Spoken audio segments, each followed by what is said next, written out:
Paksiw na bangus nga ho pala niluto ko ngayong hapunan at patagal-tagal na nga rin ho pala kung hindi nakakapagluto na rin.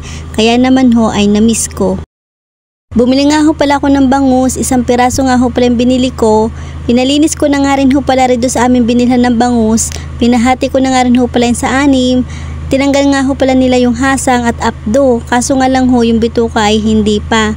Kaya naman ho pagdating ko din sa boarding house ay hinugasan ko nga ho pala ng mabuti hanggang sa mawala na yung dugo. Tapos tinanggal ko nga ho pala yung pinaka bituka. Ang luto ko nga ho pala din ay paksiw, masarap din nga ho pala yung sinigang o kaya naman ho daing. Ang problema ko nga lang ho talaga dito sa bangus ay matinik pero masarap naman ho. Wala pa naman nagbo-boneless dito ng bangus, masarap sana ang daing. Tapos imamarinate mo sa kalamansi, patis, paminta at bawang. Bagos medyo matagal-tagal yung pagkakamarinate mo ay talaga namang mapaparami ka ng kain. Ito si Kalinggit, katakawan na naman ang nasa isip. Kaya naman nananaba si Kalinggit, balik na nga ho pala tayo din sa akin lulutuin. Nagyat na nga ho pala ko dyan ng luya, sinunod ko naman ho rin sibuyas. Pagkatapos bawang ay pinitpit ko lang ho para ho mabilis matanggal yung balat. Tapos ginahit ko lang ho yun ng medyo malalaki at pangpaksiw naman ho ari. Dini ko na rin nga ho pala ilalagay sa kawali, diyan ko na ho nilagay mga sangkap.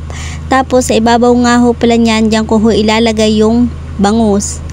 Nang mailagay ko na nga ho pala ring isda din sa kawali ay maglalagay naman ho tayo dyan ng mga pampalasa ng asin, umami, paminta at maglalagay din nga ho pala ko dyan ng maraming suka dahil paksiw naman ho ang luto dito at maglalagay din nga ho pala ko dyan ng tubig. Atin na nga ho palang isasalang aring ating lulutuin na paksiw na bangus. Atin muna nga ho palang tatakluban para nga ho pala mabilis maluto. Makalipas ang 10 minuto, arin na nga hot nakulo na yung ating nilulutong paksiw na bangus. Atin mo na nga ho palang titikman dahil kulang nga ho pala sa lasa ay nag-add nga pala ko ng kaunting asin at suka.